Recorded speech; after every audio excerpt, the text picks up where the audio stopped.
முருகர் நம்மளை மொத்தமாகவே மாற்றிடுவார். முருகனை நம்ம வழிபடுறதுக்கு முன்னாடி நம்ம வேறு மாதிரி இருப்போம்.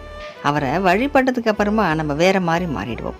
நம்ம செயலை மாற்றிடுவார், நம்மளுடைய பழக்க வழக்கத்தை மாற்றிடுவார், நம்மளுடைய குணத்தை மாற்றிடுவார், நம்மளுடைய மனசை மாற்றிடுவார், நம்ம வாழ்க்கையே மாற்றிடுவார். நம்ம நம்ம யோசித்து பார்த்தோம்னா நல்லா நமக்கு புரியும். நம்ம முருகன் வழிபாடு பண்ணுறதுக்கு முன்னாடி சின்ன சின்ன விஷயத்துக்கெலாம் நம்ம கோவப்படுவோம், ரொம்ப பதட்டப்படுவோம், ரொம்ப வருத்தமும் நம்ம படுவோம். இது நம்ம கிடைக்கலையே, இது நம்ம பண்ண முடியாமல் போச்சேன்னு வருத்தமும் நமக்கு அடிக்கடி இருக்கும். ஒரு டென்ஷனாக இருக்கும், ரொம்ப கோவப்படுவோம், நம்ம நிதானமாகவே இருக்க மாட்டோம். ஆனால் முருகன் வழிபாடு நம்ம பண்ண ஆரம்பித்ததுலேருந்தே நம்ம மனசு அமைதியாகிடும். நம்ம வாழ்க்கையில் எல்லாமே புரிய ஆரம்பிக்கும். நமக்கு ரொம்ப நிதானமாக மாறிடுவோம், ரொம்ப பொறுமையாக யோசிக்க ஆரம்பிச்சிடுவோம், ரொம்ப தெளிவாக நம்ம இருப்போம். நம்மளுடைய வார்த்தைகளும் ரொம்ப தெளிவாக இருக்கும். நம்பிக்கையான ஒரு மனசு நமக்கு வந்துடும்.